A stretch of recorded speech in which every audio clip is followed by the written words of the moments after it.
Hello दोस्तों, मेरे YouTube channel पर आपका स्वागत है। तो चलिए कहानी शुरू करते हैं। कहानी अच्छी लगी तो प्लीज़ चैनल को लाइक और शेयर जरूर कीजिएगा। जहां दूसरी तरफ प्रांजल, कबीर, विभूति शिवांश के कमरे में बैठे हुए थे और युगांत मृतिका उनके साथ खेल रहे थे, जब कमरे का दरवाज़ा खुला और एकलव अंदर आया, जिसे सभी लोग देखने लगे। मृतिका ने कन्फ्यूजन भरी नज़र से एकलव को देखा और इग्नोर कर युगांत के साथ खेलने लगा, जिन्हें देखते हुए एकलव आकर उनके पास बैठ गया और प्रांजल ने उसे देखकर पूछा, तुम घर नहीं जा रहे हो?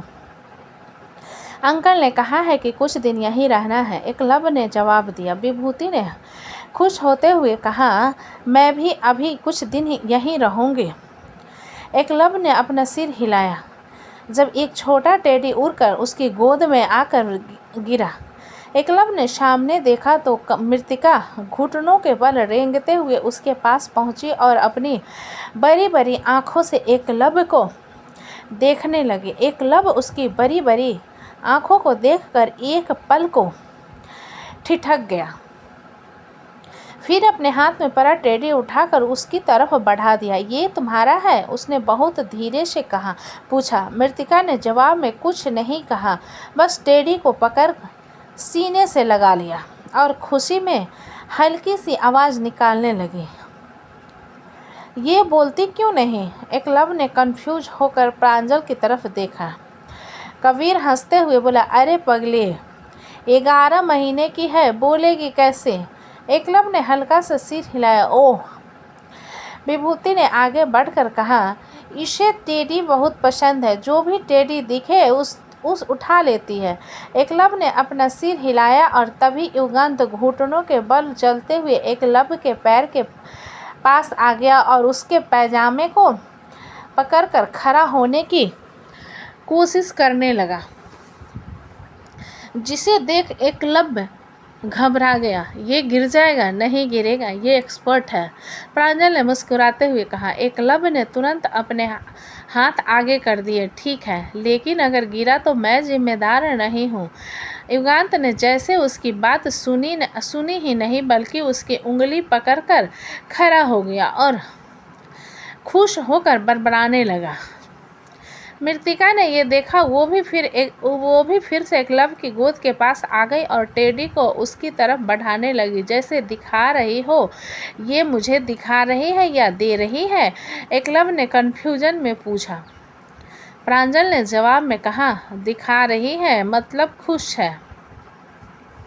एकलव ने हल्की सी मुस्कान के साथ टेडी को देखा और कहा, अच्छा ठीक है। युगांत बड़ी बड़ी आंखों से एकलव को देखते हुए एकदम से आगे बढ़ा और एकलव के गाल पर चूम लिया। ये देखकर सभी लोग हंसने लगे और एकलव अपने गाल पर हाथ रख बड़ी बड़ी आंखों से युगांत को देखने लगा। तुम ये, उसने कहने की कोशिश की, जिसके शब्दों के पूरे होने से पहले ही मृतिका ने युगांत को एकलव को चूमते हुए देखा और आगे बढ़कर एकलव के होठ को चूम लिया। एकलव बिल्कुल फ्रीज हो गया और उसने महसूस किया कि मृतिका उसके होठ को स्मूच कर रही थी, जिसे महसूस कर उसने तुरंत मृतिका को दूर कर दिया, जिससे मृतिका पीठ के बल गद्दे पर गिर गई और वो हैरानी से एकलव को देखने के बाद रोने जैसा मुंह बनाने लगी, जिसे देख विभूति ने जल्दी से कहा, नहीं नहीं मत रो। जिसके इतना कहते हैं मृतिका गला फाड़ कर रोने लगी, जिसके जोर से रोते ही कमरे का माहौल एकदम बदल गया। एकलव घबरा कर वहीं खड़ा रह गया, उसकी आंखें फैल गई और उसने तुरंत अपने दोनों हाथ हवा में उठा दिए। मैंने कुछ नहीं किया, वो हकला गया। युगांत बहन को रोते देख पहले कुछ सेकंड उसे घूरता रहा, फिर उसकी भी ठुड्डी बाहर आ गई और वो भी रोने की तैयारी में आ गया। अरे बाबा, अब ये भी? कबीर ने माथा पकड़ लिया।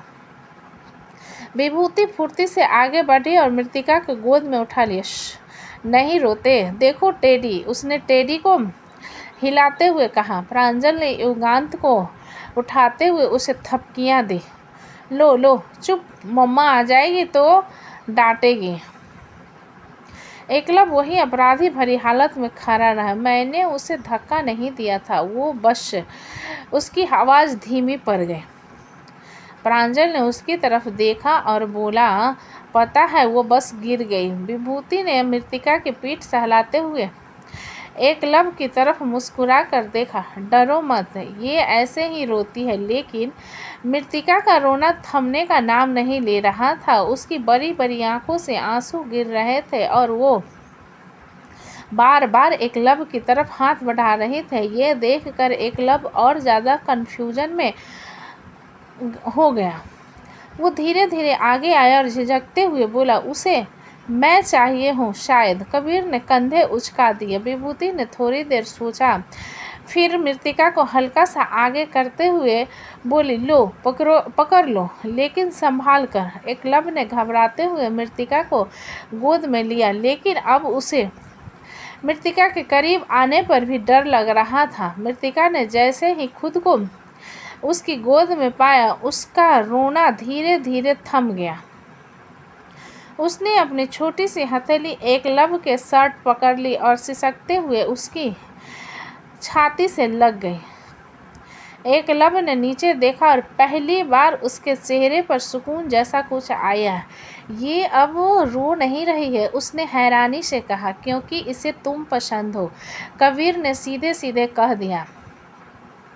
एकलव्य ने यह सुन तुरंत कहा, मैंने कुछ नहीं किया। जिसकी घबराहट को देखकर सभी हंस पड़े। अरिगांत और प्रांजल की गोद में शांत होकर अंगूठा मुंह में डाले एकलव्य को घूर रहा था, जिसे देखते हुए विभूति हल्का सा मुस्कुराई। देखो, दोनों तुम्हें ही देख रहे हैं। एकलव्य ने धीरे से मृतिका के पीठ थपथपाई, बिल्कुल वैसे जैसे उसने दूसरों को करते देखा था। मृतिका की आंखें भारी होने लगी। ये सो रही है, एकलव्य ने फुसफुसा कर कहा। हाँ, प्रांजल ने भी धीमी आवाज़ में कहा। एकलव्य के होठों पर हल्की सी मुस्कान आ गई। उसने नज़रें झुकाकर मृतिका को देखा और बहुत धीरे से कहा, एनियोंग पिक्का। ये कहते हुए एकलव्य उसके पीठ को थपथपा रहा और मृतिका ने नींद में भी उसकी शर्ट नहीं छोड़ी। जहाँ वो शाम रात में तब्दील हो रही थी,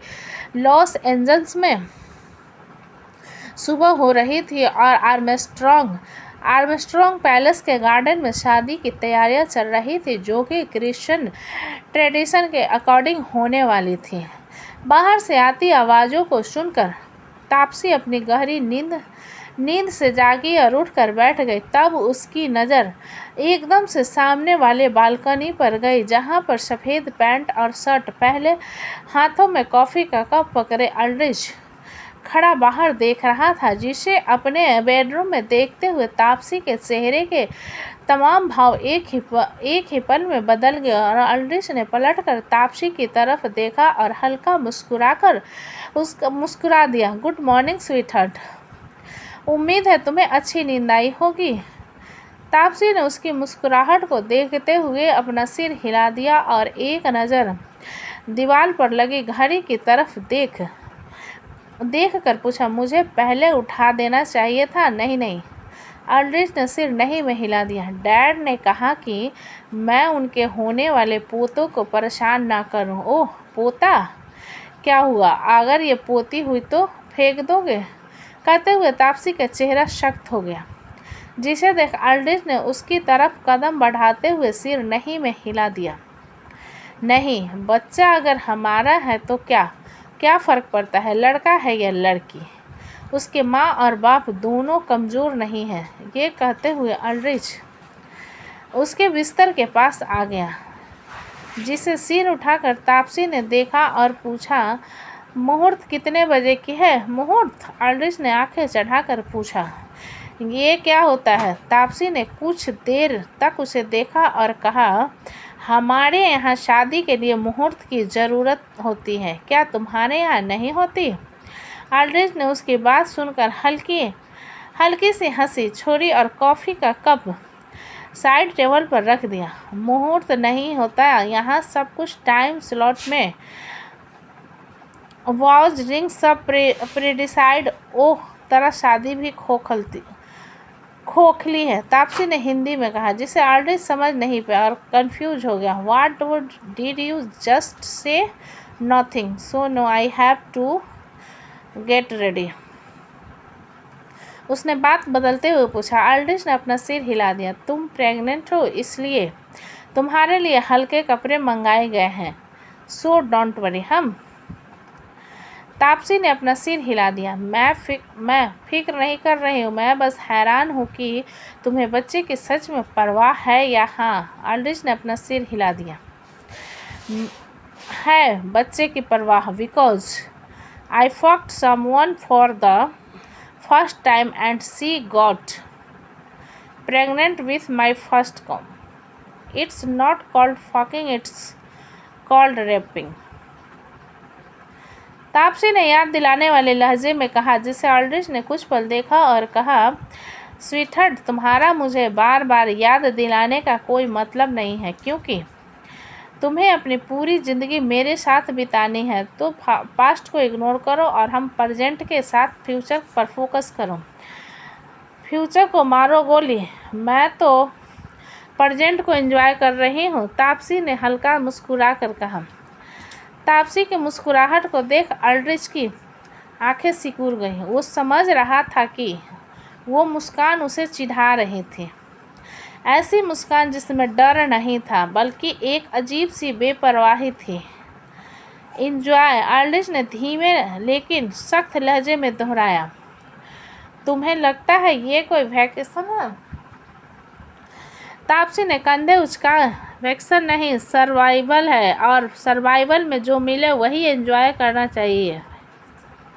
ऑल्ड्रिच ने एक कदम और पास आकर कहा, बस बहुत ज़्यादा स्ट्रांग बनने की कोशिश कर रही हो स्वीटहार्ट। नहीं, तापसी ने उसकी आंखों में देखते हुए जवाब दिया, मैं स्ट्रांग बन नहीं रही, मैं हूँ। ये कहते हुए वो बिस्तर से उतरी और उसके बगल में होकर बालकनी की तरफ चली गई, जिसे ऑल्ड्रिच ने जाते हुए देखता रहा और उसके पीछे बालकनी की ओर आया। जब कमरे के बाहर किसी ने दरवाज़ा खटखटाया, ऑल्ड्रिच के कदम रुक गए और उसने पलटकर दरवाजे की तरफ देखा। Who is it sir, the guest have start arriving, you have been called to get ready. Servant ने जवाब दिया। सर्वेंट की आवाज़ सुनते ही ऑल्ड्रिच ने अपना हाथ वहीं रोक लिए। एक पल के लिए उसकी नज़र तापसी के कंधे पर ठहरी, फिर उसने खुद को संभालते हुए गहरी सांस ली। Tell them I will be there Aldrich. Aldrich ने दरवाजे की तरफ देखते हुए कहा, यस सर। बाहर से सर्वेंट की आवाज़ आई और कदमों की आहट दूर होती चली गई। कमरे में सिर्फ वही अजीब सी खामोशी लौट आई। नीचे गार्डन से आती चर्च बेल्स की हल्की हल्की आवाज़, फूलों की खुशबू फैली हुई थी जिन्हें तापसी बिना किसी भाव को देख रही थी। जब ऑल्ड्रिच ने बालकनी की रेलिंग पर हाथ रखते हुए कहा, मुझे जाना होगा, तापसी ने उसकी तरफ नहीं देखा। वो दूर आसमान में उड़ते सफ़ेद कबूतरों को देख रही थी और उसने शांत लहजे में कहा, हाँ जाओ, तुम्हारे मेहमान इंतज़ार कर रहे हैं। ऑल्ड्रिच ने उसे कुछ पल देखा और कहा, तुम्हें तैयार करने के लिए ब्यूटिशियन आएगी और उनके साथ अमायरा, वो सब संभाल लेंगे। अमायरा का नाम सुनते ही तापसी की उंगलियां हल्की सी सिकुड़ी, लेकिन चेहरे पर कोई भाव नहीं आने दिया। ठीक है, उसने बस इतना कहा। ऑल्ड्रिच ने दरवाजे की तरफ कदम बढ़ाए, फिर रुक कर बिना पीछे देखे कहा, sweetheart, I hope you won't cause a scene at our wedding. Taapsee ने उसकी बात का कोई जवाब नहीं दिया, जिसे बिना देखे वो कमरे से बाहर निकल गया। तापसी ने अपनी मुट्ठी बनाते हुए रेलिंग पर रखी और धीरे से गहरी सांस भरते हुए उसने खुद से कहा, थोड़ा सब्र, और बस थोड़ा। ये कहते हुए तापसी ने एक गहरी सांस ली और तभी बाहर से कमरे का दरवाज़ा अमायरा ने खटखटाया और उसकी आवाज़ आई, कैन आई कम इन। तापसी ने मुड़कर दरवाजे की ओर देखा और कहा, कम इन। जिसके इतना कहते ही कमरे का दरवाज़ा खुला और जिमी चू की हाई हील पहने हमेशा की तरह अपनी क्लासी लुक में अमायरा चलते हुए अंदर आई, जिसे तापसी ने एक नज़र देखा और उसके पीछे देखा, जहां तकरीबन 5 ब्यूटिशियन और सर्वेंट खड़े हुए थे। तब अमायरा साइड में खड़ी हुई। तब ब्यूटिशियन और सर्वेंट अंदर आकर सारे हाथ में कपड़े सामान को सोफे पर रखने लगे। तापसी ने तिरछी नज़र से सारी चीज़ों को देखते हुए व्यंग भरी हंसी के साथ गहरी सांस ली, जिसके रिएक्शन पर अमायरा ने पूछा, you did not like your wedding gown? I did not like the colour of it, Taapsee ने जवाब दिया। अमायरा ने हल्का मुस्कुरा कर कहा, my lovely sister in law, Christian wedding में सफ़ेद गाउन पहना जाता है। तो दोस्तों, कहानी कैसी लगी मुझे कमेंट में लिखें। अच्छी लगे तो प्लीज़ चैनल को लाइक करें, सब्सक्राइब करें और ज़्यादा से ज़्यादा शेयर करें। कहानी को पूरा सुनने के लिए धन्यवाद।